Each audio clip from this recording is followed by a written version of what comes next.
Hello and welcome to Comics Solving Problems. I'm Stephen Allen. And I'm Eric McElroy. Hello, and thank you for coming to the show. And this is a special one because we are doing this as part of the Brighton Fringe Festival. So welcome, Brightonites. Is that what they're called? Brightonians? I'm calling them Brightonians. We, of course, aren't in Brighton. This is a live show, part of the festival. We're doing it in the same place we have been, essentially, for the last 20 years, it feels like, live streaming the show. Yeah, we did it. We did it from home. We did the Edinburgh Fringe. Now we're doing the Brighton Fringe. And, I feel like I've moved, though, because for anyone who watched, like, Series 1, the first 30 episodes, which we've done, get on for 50 episodes now, but for the first 30, I was kind of doing it from that direction. And the angle has changed to this direction. There you go. And I moved my filing cabinet around. So big changes. Big changes. And my hair has gotten long, short, and it's getting long again. Yeah, mine's just lessened, but that's the way it goes. My chin has been, anyway. But this is a show where not only do we talk about our chins and our hairlines, but we talk about that a lot. We're comics who solve problems, basically. And when I say that we solve problems, we discuss problems that never get solved. Yeah. But what we've done with this, because it's special for the Brighton Fringe, is normally we've kind of gone back and looked at the ones that we've been solving recently and sort of picked our favorites, cherry-picked our favorite problems that we have failed to solve over the last of Series 2. So we're going to go through them in a second and just show they're our favorite bits. It's our bets. It's like a best of. Yeah. We're bringing the good stuff for Brighton. Heck yeah. Bringing the good. But it does mean as well that regardless, we do continue outside the festival. So we've got the subscription link up there so you can do that. And during the show, if you think, well, we like the hard work that these two guys do, there's links where you could buy us a drink, or as we call it, food and sustenance now. So whatever it is, if we tickle your funny bones or any bone, if we tickle you in any way, you can do that. But yeah, we've got a plethora of things that we've enjoyed, and these are some of our favorite problems. Do you know what a plethora is? Sorry, we're quoting from the Three Amigos now. That never quote from a film that is funnier than anything we'll do, because it's just going to make us look bad in comparison. Yeah, it's dated now. Yeah. But right, let's jump in with it, because for one of my picks for the clips for today's episode is it was meant to be good news. Look, it's been a tough year. We've talked about this a lot, how 2020 has been a shit of a year. In the top ranking of years, it's not going to be, it's barely in the top 2000, and in fact, it's definitely not in the top 2020, because all those BC ones were pretty good in comparison to this. But after all of our shows where we're talking about how bad it is to be living in this year, after all of the struggle, all of the issues that we have dealt with, we finally had some good news. A coronavirus! It's cured! Yay! We're free! Oh, we've done it. What's that? Cut the music. What? Huh? Let's have a look at it again. Russia! Darn it! Oh. So, Russia found a virus. Did they? Because actually, it was only 4 weeks ago that they were in the news for hacking us to try and copy our vaccine. Yeah. So when they say that they found the virus, did they find it in, like, downloaded files from the places they'd hacked? Did it end up going like this?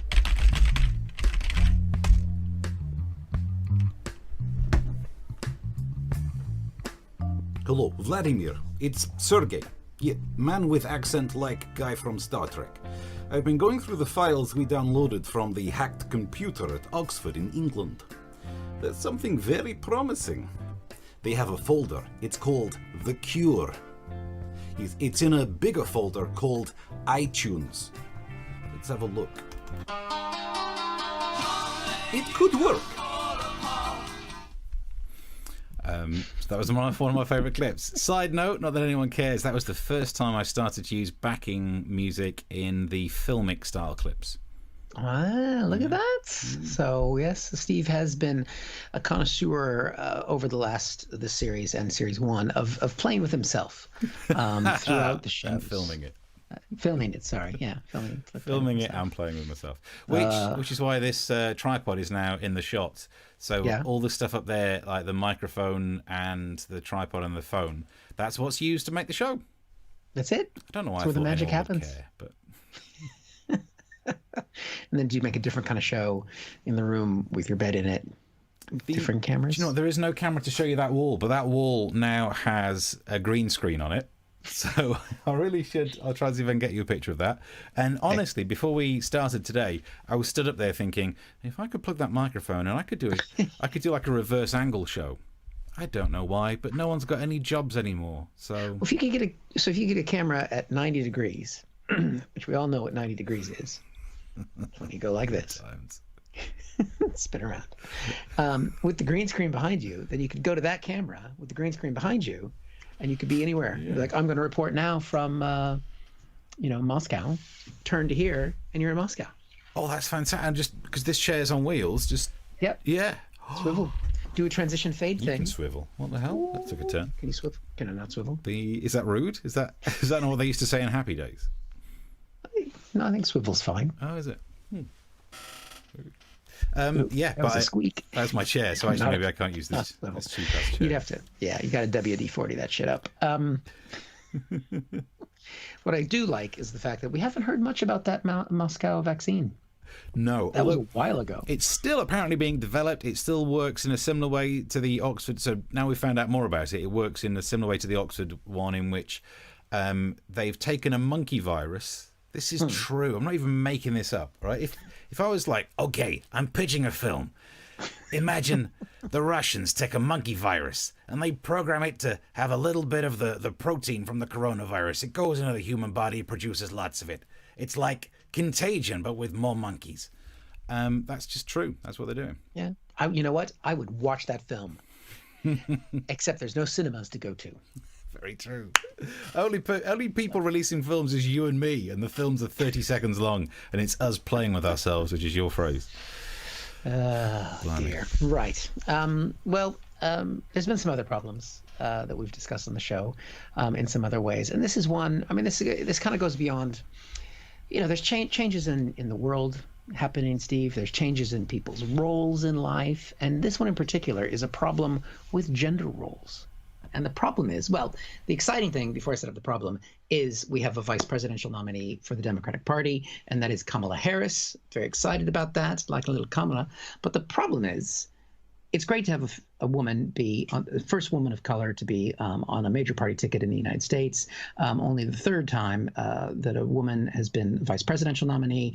We're not going to mention the last time was Sarah Palin. That went well.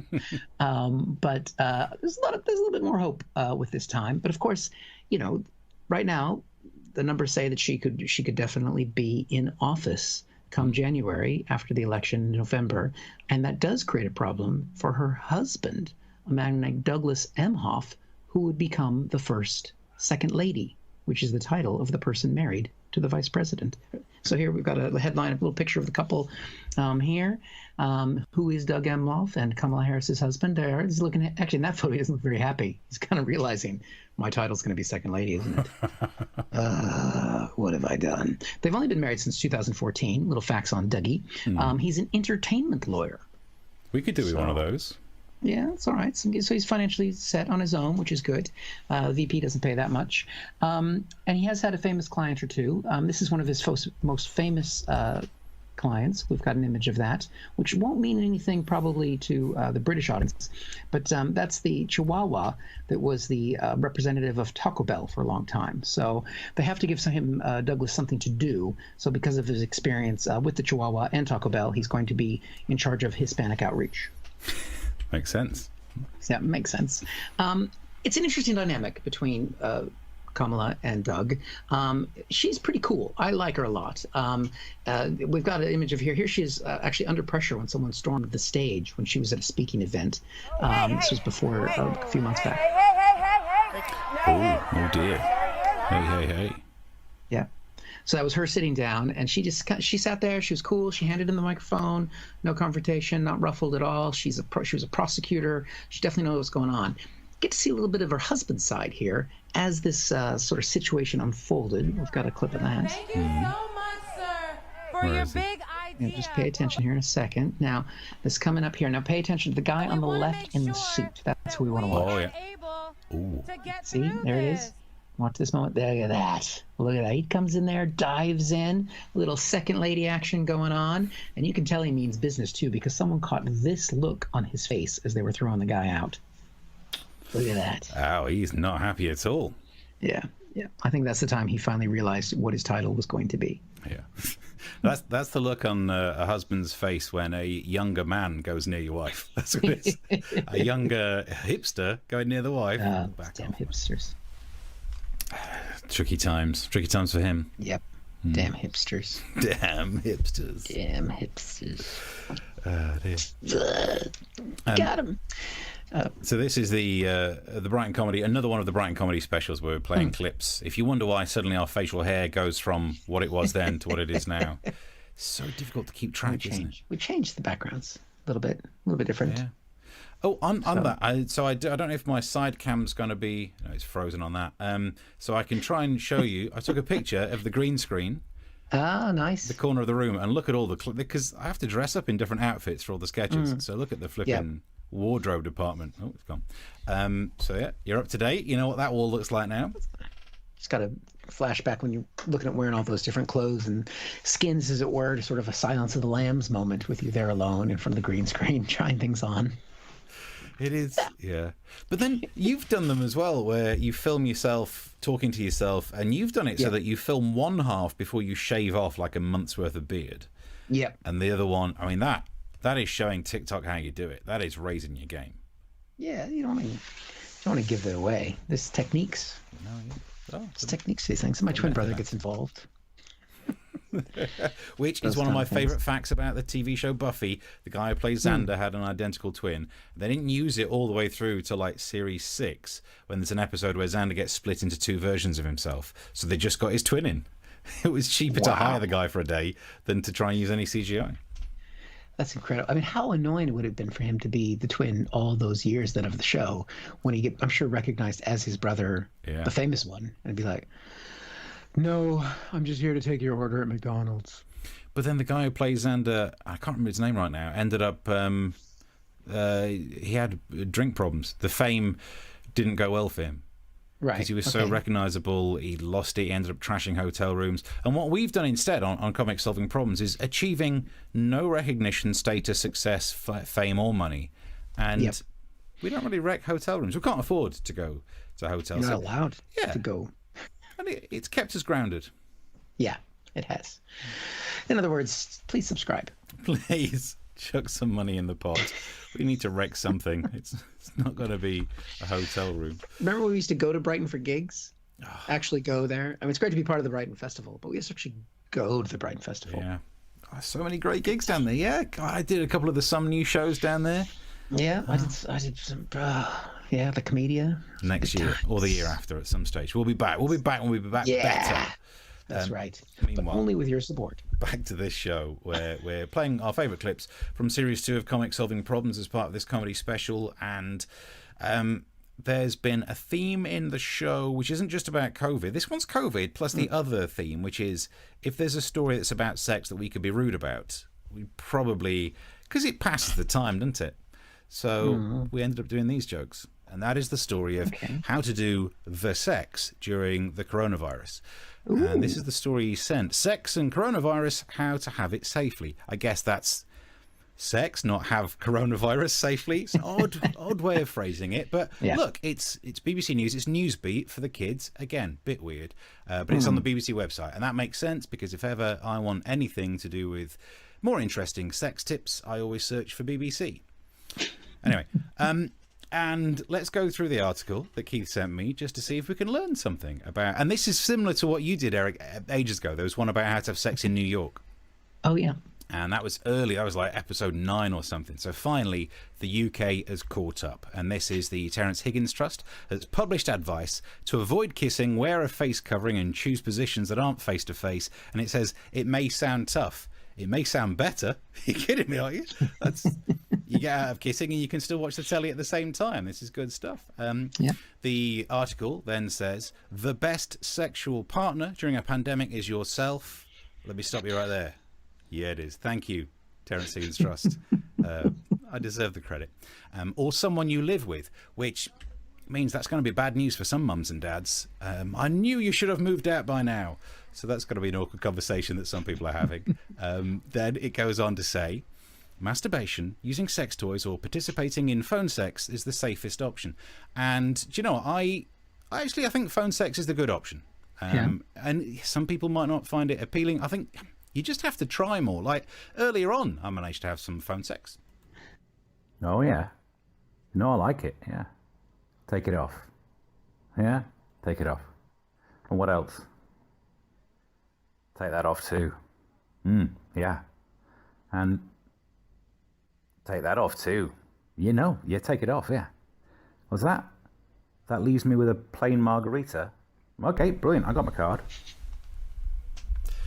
Keeping it classy. I'm hoping you actually did that to your local pizza delivery people. Because I commit, you know me, I'm all about the method acting. Can't fake any of this stuff. So, yep. And I had to eat a pretty dry pizza that evening. Did you give the old, this is Stephen Allen, MASH report. I'm working on a new sketch. No. What's the old, Stephen Allen, do you know who I am? You don't? Okay. Well, in that case, and just order even more stuff, as long as they're not going to chase me for the money. Be a good way to do it. More ways to pass the time. That's what we say. Yeah, COVID sex, the COVID era. And we actually, I think on a different show, we talked about, I wonder how many people would have lost their virginity in 2020 but haven't because of the lockdown. It's impossible to know the number, but it's an interesting concept. Yeah. Well, you would think that there'll be a baby boom from the beginning of it, because usually there's baby booms after there's a crisis.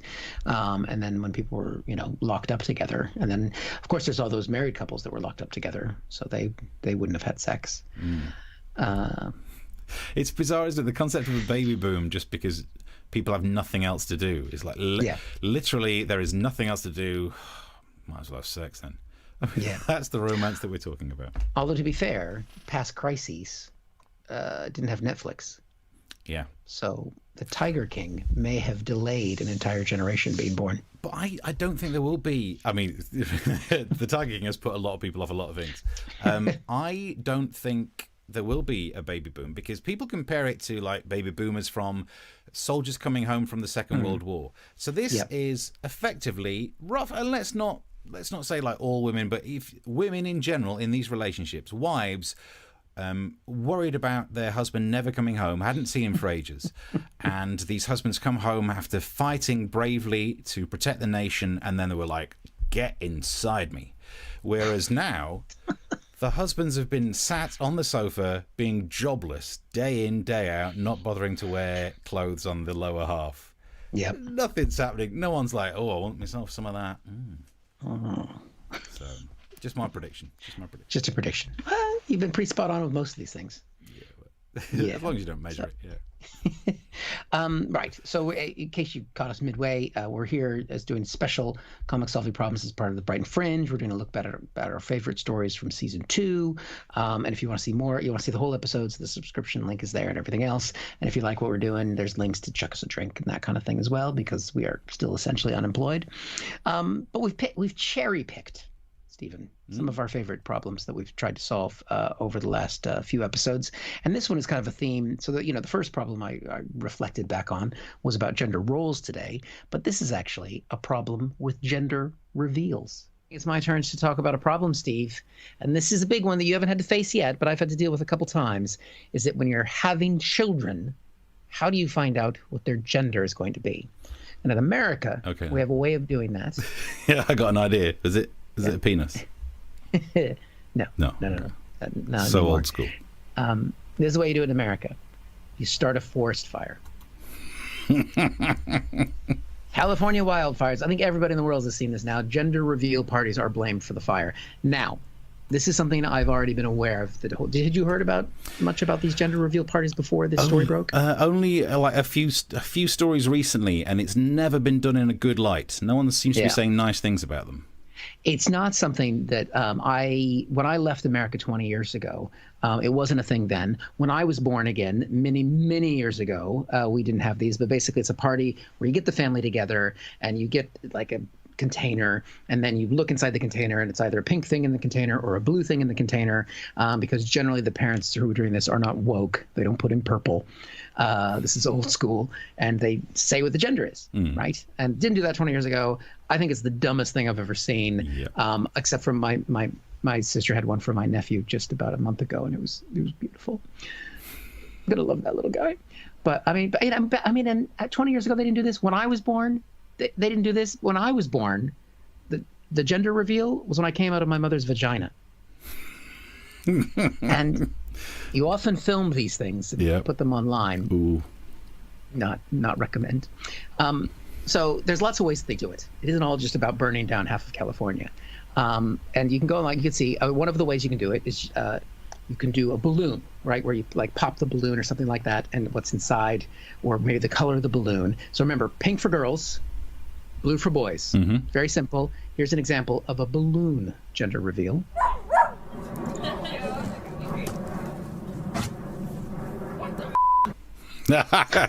What's the red?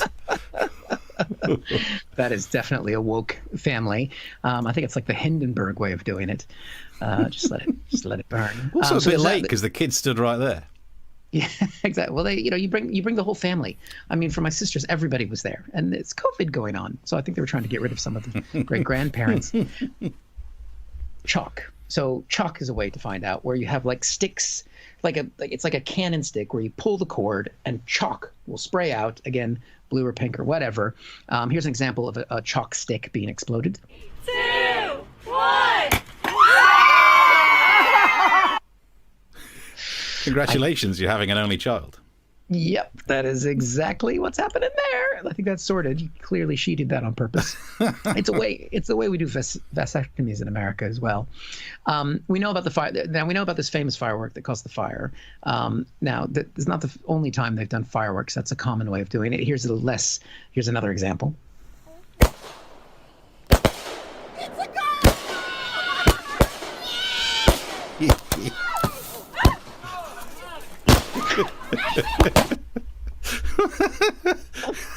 Gender reveal parties in Basra. I mean, I'm surprised there aren't some families that do it with like pink and blue bullets. It's America after all. It is America after all. But one of the most popular ways when you start looking at these videos that people like to do it is with a cupcake. And so you bake in the cupcake, the pink or blue or whatever, and then you take a bite of the cupcake, and then it's revealed, and it's actually kind of sweet. You often, like if you've got older siblings, they take a bite out of the cupcake, and they find out what their little brother and sister is going to be. It's really sweet. Here's an example of the cupcakes. Guys ready? Oh, camera's going. Let's see who finds out first. It's a girl. I don't know why they had so many cupcakes. I don't know if they're having quintuplets. What was going on there? So it's really sweet because then this is captured for forever on video, where you find out what your little brother or sister is going to be, and then when they get older, they can look and find out what they thought the first time they heard about what you were going to be and everything else. And so it captures the reactions, like this brother and sister here.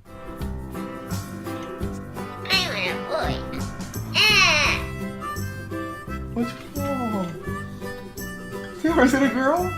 Keep eating. Keep eating.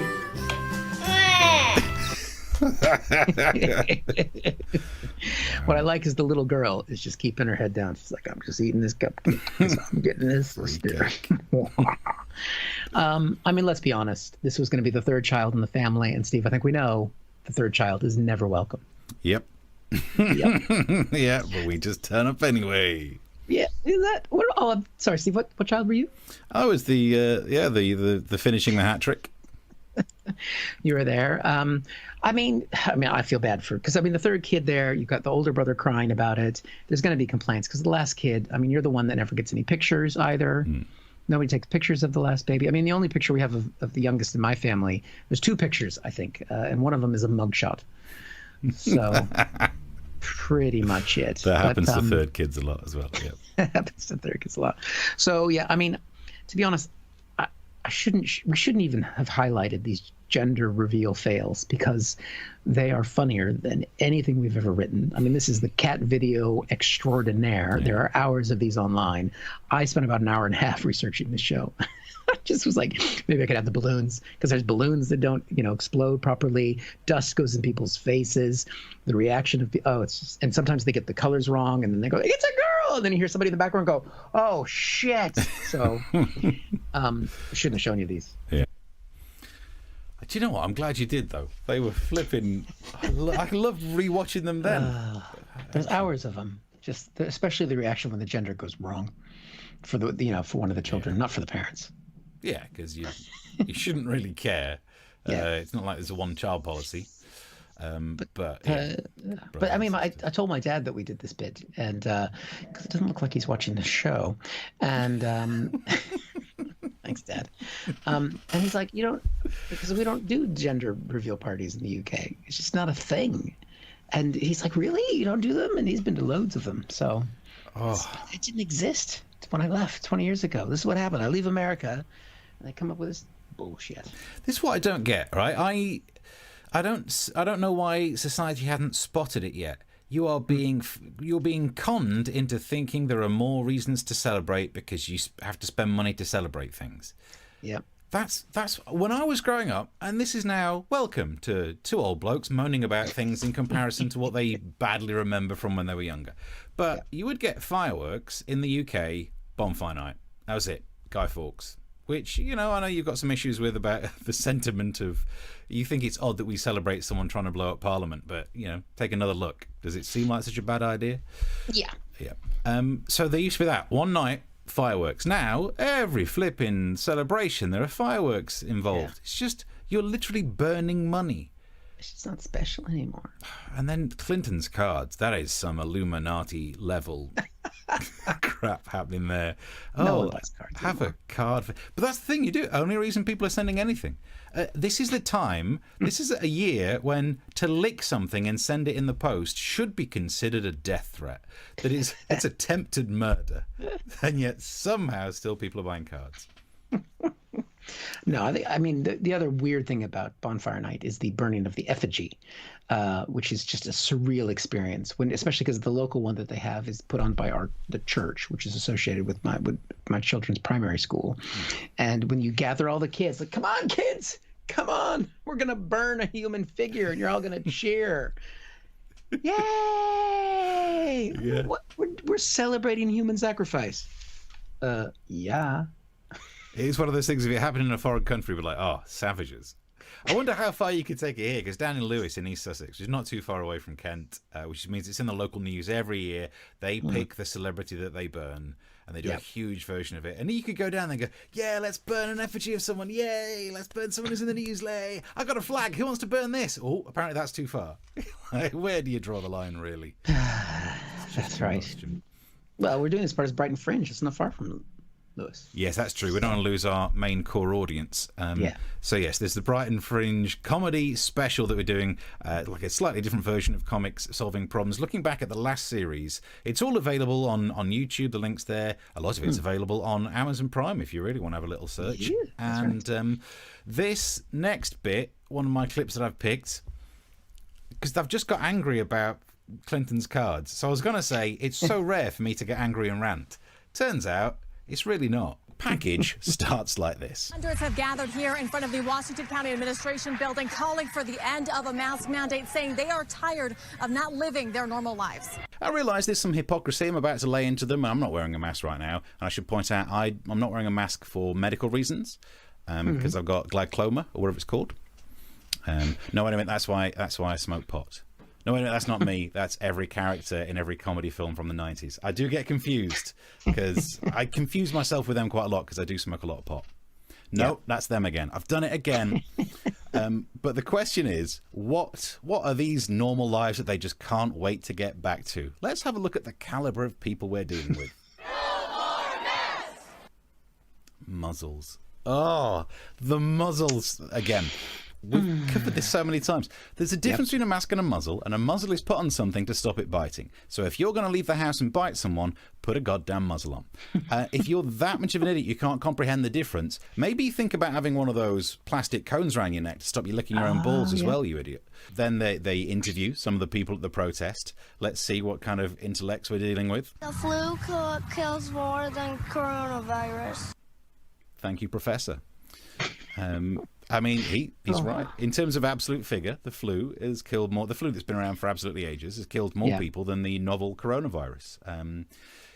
But also, I suppose you could say that smoking in the UK killed about 7 million people a year over the last couple of years. Driving or driving-related fatalities, less than 2,000. So smoking kills more people than driving. So take that seatbelt off. Go on, knock yourself out, literally. You will still die, but you'll barely move the needle statistically. And that's what that kid seems to care about for some reason. Virus a hoax, or stating that asymptomatic carriers simply do not exist.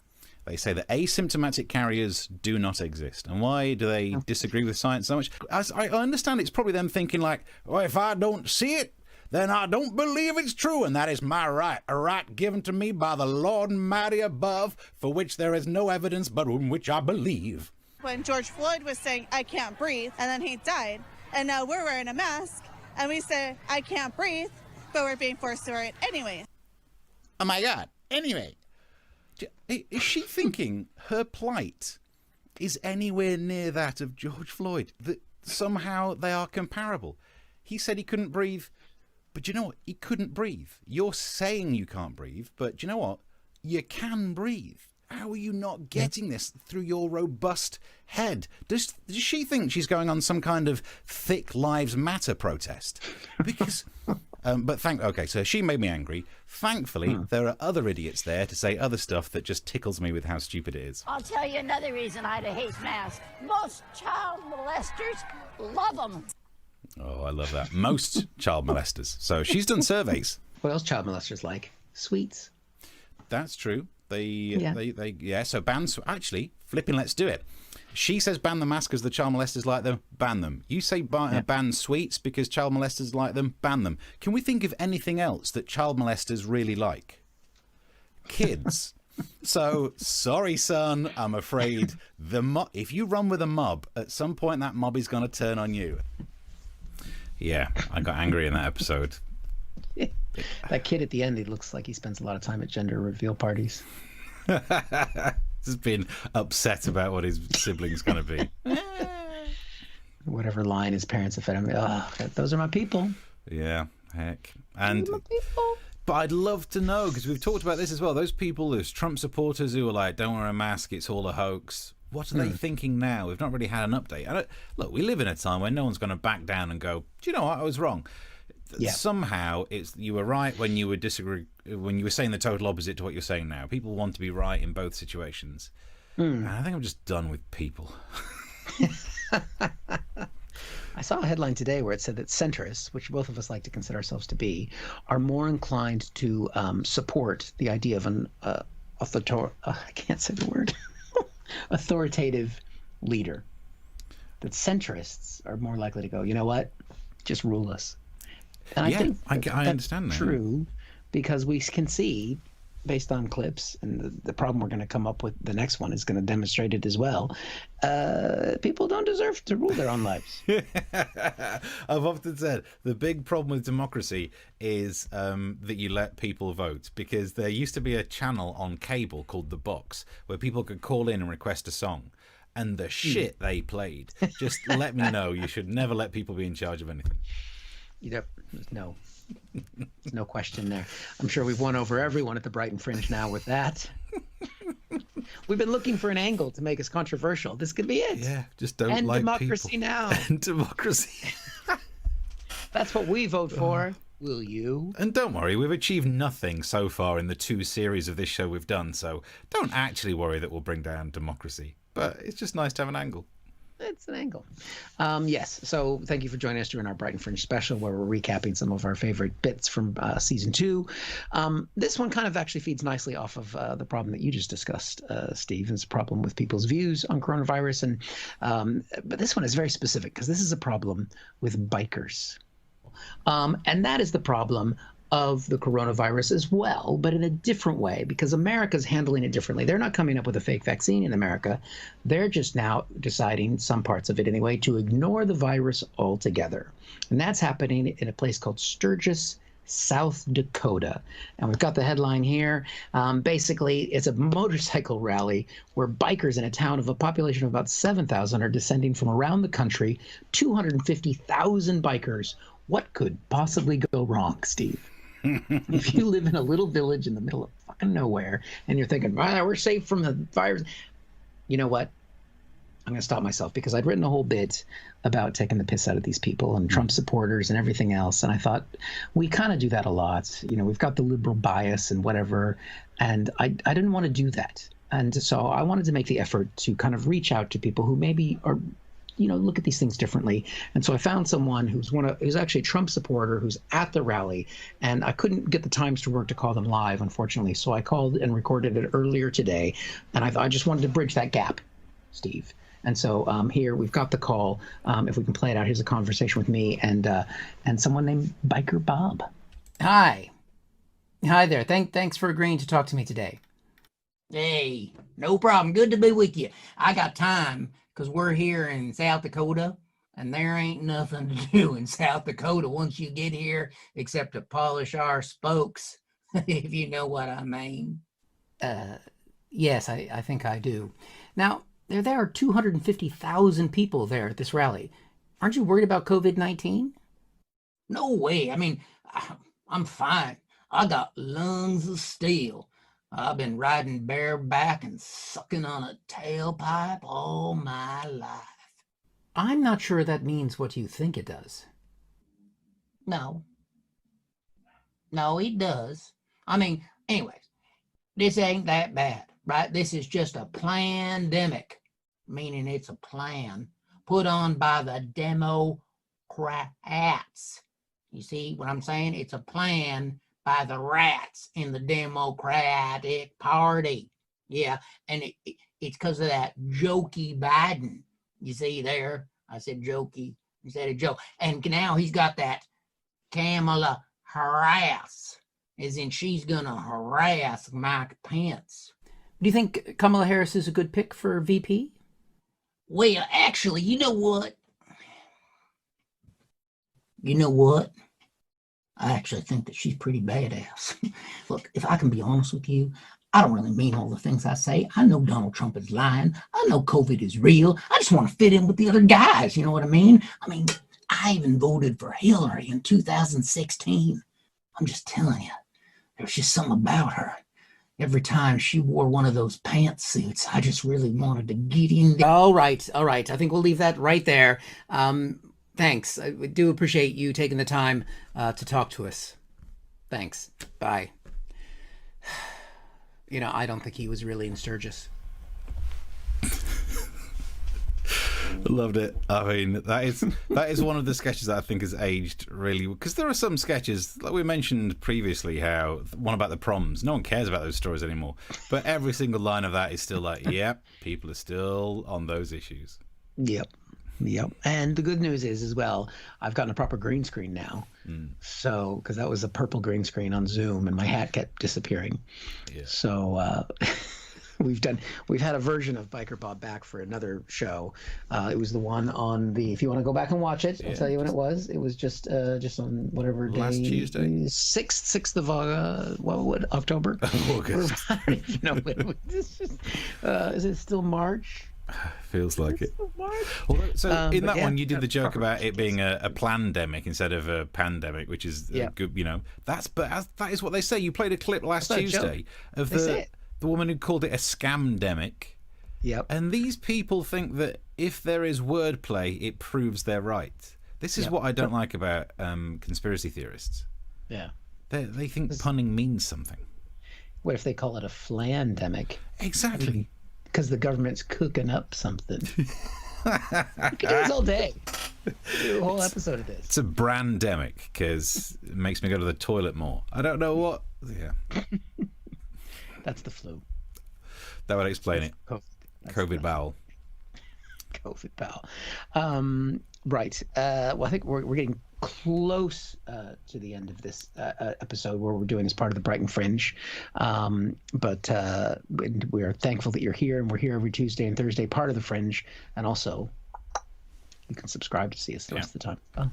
And you can chuck some money in our pot, find the link, and... Because I got to pay for that green screen, kids. It was not cheap. Yeah. Because I ordered one from a website called Wish, which is you wish your order will come. And it didn't, so then I had to order from a proper website. It's here now. You say proper website. Is it the one that keeps sending you sex toys? No, it's a different website. That's all right then. And yeah, my green screen, I got to pay for that, but it is cheap. Yep. That actually really was just a cheap ass one from a cheap website. So another problem that we solved. We didn't solve another problem that we talked about. One of my favorite little sketches to record was this was. And it's still going on about the moment. The issue of should you dob in your neighbours if you see them breaking things like the rule of 6. They've tightened the rules, and then the question of whether you should... Because back when it was the original lockdown, you could report your neighbours, but it was frowned upon, and we had this sense of community. We were clapping for the NHS. Whereas now, it is like trying to find anyone who's breaking a rule and dob them in. So we looked at the kind of people who would do such a thing. Priti Patel. She would call the police if her neighbours broke the rule of 6. But to be fair, she'd call the police if someone was doing counter-terrorism, which means she's going to have a big phone bill. She's going to be making a lot of phone calls on that. I would hope so.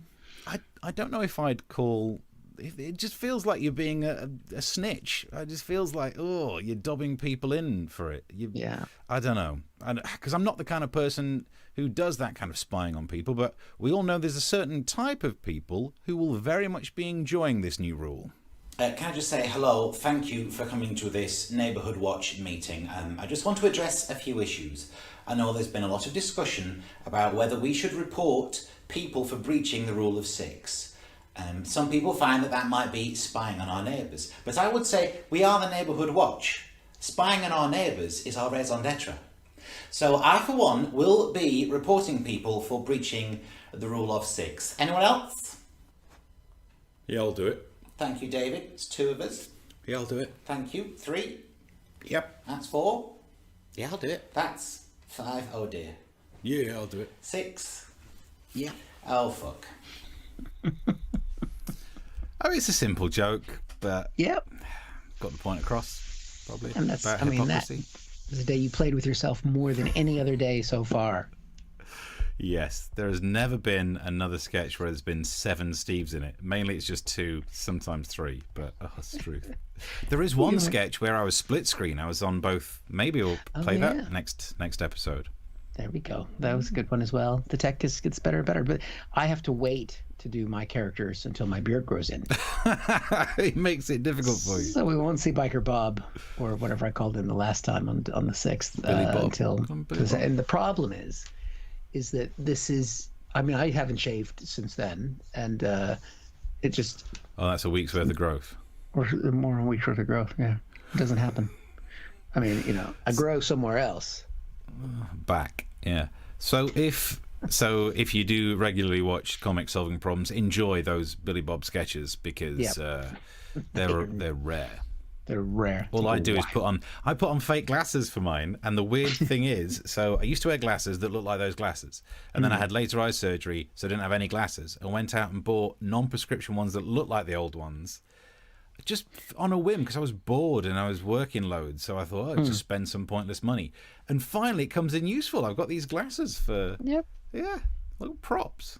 We used to you were into your glassing, pushing up, and sort of you used to have little gestures with your glasses. Yeah. Keep going. When I got the reason I got lasered is because I hated standing on stage when the lights would just hit it and the top of the frames would cast a shadow in the eyes and no one could actually see you. And I think that was my excuse for why I was dying on my arse a lot. So when I got lasered, it didn't change, but I just lost that excuse. Yeah. Right, so there's some of the clips. We'll do another episode on Tuesday where we play some of our favourite clips, all part of the Brighton Fringe Festival, the Brighton Festival. Yes. But before we go, we get loads of lovely emails from a man that we entitled our correspondent, Philip Brennan. And he's been sending us some news stories. I've got another one loaded in that we can just chat about. Look, he sent us this one. I know you've not seen this story, Eric, so there's the headline. German prostitutes furious over sex work bans amid COVID-19. They are complaining that they weren't allowed to work. Right. I mean, that's kind of understandable, I guess, because social distancing makes it somewhat difficult. Yep. I mean, look, we're in the same boat. Well, I mean, not exactly the same boat, but our careers have also been hit hard, like the sex worker careers. Yeah. And, you know, Rishi's telling us that we need to retrain. Have you got your microphone, your kind of stand-up type microphone handy there? No, sorry. I took it to a gig recently. Yeah, because I mean, you know, you think about us and prostitutes. Very similar. It's only a couple of inches away, isn't it? Just one step. Let's not picture it too much, though. Oh, Right. God. Oh, God. But basically, we're going to all have to retrain, is what I'm saying. So you can imagine, again, what that conversation at the job center is going to be like. So tell us about your prior position. Many positions. Ooh. So Rishi is saying that we need to retrain because they've ruined our careers and now it's our fault. And I don't know if I could retry. I tweeted the other week, I faked up a book cover that was called An Unemployed Person's Guide to How to Build a Wind Farm, because it's the only job that's going to be going. And I don't think I've got any transferable skills. Even if I work in the service industry, right? I've spent 15 years being a stand-up comedian. If I work as a barista, you're going to have to listen to a tight 5 minutes of my wry observations about the sizes of cups in a coffee shop. What's the deal with the one with the two handles? If you can only deal with a sippy cup, maybe you're too young for caffeine. Am I right? Who's with me? No one wants to have to sit through that. Which is a very subtle way of Steve saying he's going to put the suggestion for you to buy us a drink clip on. There you go. Trust me, it's better for everyone if you just give us some money now than you have to try and be served by people like us. Have they banned sex work in the UK? I think it's illegal anyway. That's the other angle on that story, is that they're complaining about COVID banning something that I think you're not allowed to do. I don't understand the laws. There was a Radio 4 documentary about how it's not illegal to sell your body, or to rent it, I guess is what you do. Rent it out, hire it out. But it is illegal to run a brothel, which means if a sex worker hired an Airbnb and went to that Airbnb for a weekend of earning some money, it's the person who rented out the room who's breaking the law. Oh, okay. So do what so you you're will saying with I that. should become a pimp? An Airbnb pimp. Air pimp. Air PNP. Solve our problems. An Air PIMP, if we're going to quote some 50 Cent, which we Call always it comic solving problems. We're solving our own problems this episode. There we go. Yeah. So, yeah, if you've enjoyed any entertainment that we've tried to cram down your internet wires for you over the last however long, it would be very much appreciated if you could do the equivalent of buying us a drink. If this was the end of a show in a bar in Brighton, you'd come up to us and say, could I buy you a drink? We'd be like, yeah, but we'd prefer the money. Yes. Well, I like the drink, but money's fine too. Subscribe either way to the YouTube channel if you can. And I think if we reach the end of this episode, I think we've done everything we need to do. Yeah. There we go. Right. Well, we'll be back again shortly, and 9:00 in the UK every Tuesday and Thursday. And thanks. Yeah. Till then, bye.